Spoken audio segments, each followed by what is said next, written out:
Hello and welcome to Trips and Traps. I'm Andy Serling, Eric Donovan. We're going to have a one segment Trips and Traps this week. One segment, Trips and Traps. A little too hard to go back and find some things that I thought were really significant through the week. And Andy agreed we had a couple days with wet tracks, which kind of complicated things a little bit, although we will show a race with a wet track. And the turf season's winding down too, and it's going to be tough for these horses to run back in a next spot. So we figured let's try to focus our attention on dirt racing and where horses might be running back. We might get a chance to see them. Right. And, the last thing we want to do is start forcing us to pick races. If we find, 6 races, great. If we find 5, we find 4, we find 3, we find 2. Whatever it is, we're trying to find races that are interesting, and we're going to start off with a race that was run, I believe, on Friday. In fact, it's Friday, the 4th race from Friday.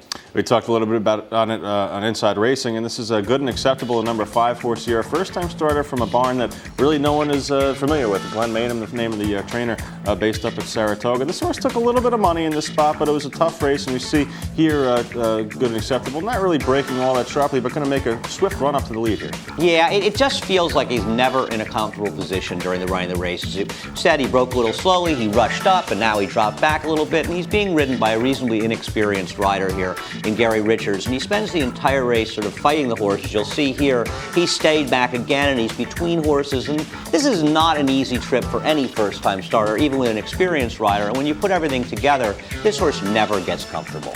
No, definitely not. And I think this sort of showed some decent workouts up at Saratoga, too. Really just nowhere to run in this spot right here, especially, like you mentioned, with the inexperienced jockey. So, in and behind horses here, first time out, bumps off a horse right to his inside.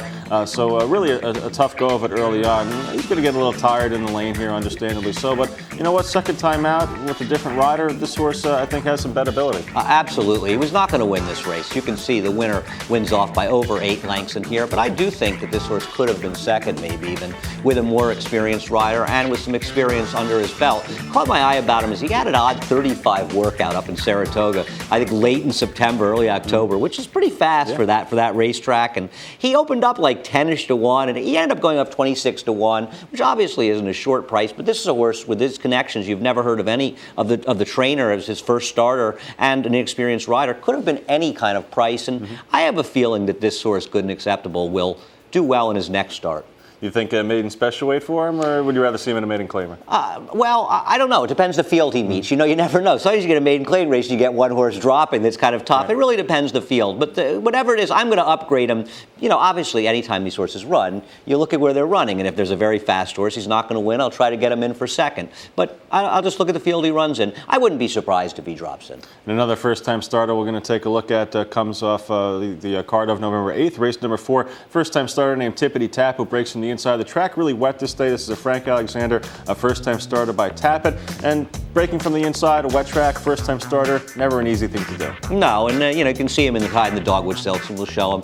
I'm a little bit on the fence. I know a lot is made of horses breaking from the rail as first-time starters, and I guess it's not the optimal position to get, but I think it's a little overrated. People say, well, he gets left. Well, if you have the 6 post and you get left, you still have a problem. But I guess, the problem with the rail sometimes is, especially if the field bunches. Now, in this case, he drops way back, but if the field bunches, you're on the rail. It's sort of an uncomfortable spot to be in. But anyway, this horse, Tippity Tap, drops out as they're heading around the turn.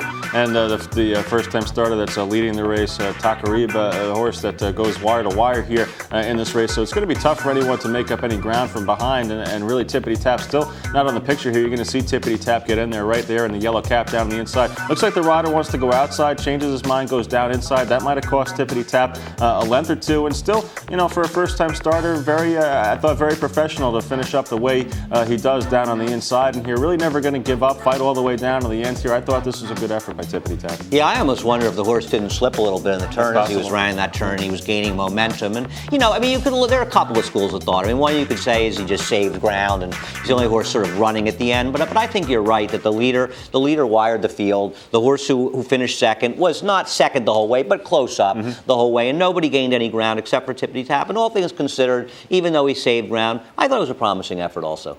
And the last race we'll take a look at, kind of a different race, not really so much of a trouble trip, just a good riding, good riding on Photografia. We'll see in this race here. Tall Poppy, the big favorite in this race, and one of the Stallion Stakes here on a Saturday, and we see, looking at her break the gate right out of the gate. Yeah, well, it's interesting as the eventual winner in this race. It really looks like he was able to beat the gate, and I watched the head-on, and the gates all open at the same time. This horse just shot out like a rocket, and Tall Poppy was like 2-5 or 1-2 in here. That's him the one on the fence in about 5th or so here. And he never really gets, now look, obviously he was easily beaten here, but he never gets himself into a clear, good, easy position. And one of the reasons that happens is Norberto Arroyo is riding Photografia, who's the 8 horse on the outside in 4th, I think now, in the Flying Z, the Blue Silks. What happens is that Koa is riding Tall Poppy, and Arroyo is on Photografia, and he really keeps Koa inside when they get in the stretch. And we'll just show the two of them here in 2nd and 3rd right now. Yeah, I mean, it's very good race riding because you saw where Photografia was coming around the turn in about the 4 path there, and certainly Tall Poppy looked like Tall Poppy was inside more and had better position here, but we see Arroyo come over and keep Tall Poppy trapped in here. Very good race riding by Norberto Arroyo here, and it's going to force Tall Poppy to try to either come through on the inside or maybe weasel his way out in between horses there. I don't know if weasel his way out's the right word, but try to get his way out there in between horses. Do his job, do what he wants to do what's best for the horse. But at this point, no question about it. At this point, the leader's gone, though. Yeah, and I think what I liked about this was it's something that we talk about in other races. It's horses running encumbered and unencumbered. Most horses are happiest running outside of horses when nobody is lapped on them. And in this situation, clearly, Koa on Tall Poppy wanted to angle Tall Poppy outside of it. He probably thought, I'll outrun Photografia, I'll be able to get outside of him, and I'll just have my chance to win the race.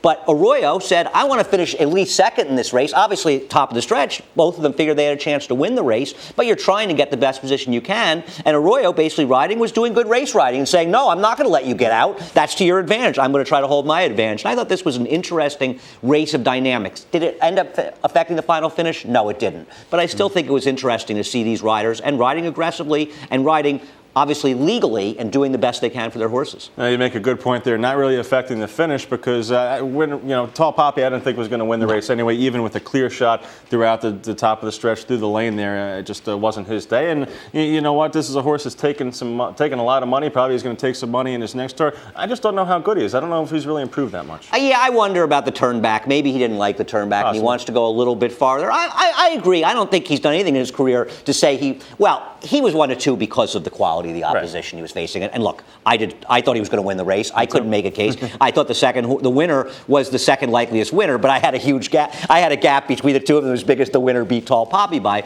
But that being said, I agree. Tall Poppy hasn't done that much on the racetrack to say that he's that good a horse. And we'll see what they decide to do with him. I don't know if they'll give him some time off, bring him down to Florida, maybe bring him back up here. I think New York bred stakes for now. Yeah, it seems like a logical spot for him. Anyway, that does it for this week's Trips and Traps. Just the one segment again, but listen. Please contact us, Trips and Traps, at NYRAInc.com. Give us your thoughts, races to watch. Let us know what you think, and maybe you can help us out and give us some extra races for next week. We'll look for that second segment from our viewer response here on Trips and Traps for next week. Andy, great job as always. That does it. Thanks for tuning in. Remember, you can catch all the NYRA shows on Trips and Traps on the YouTube website through NYRA.com.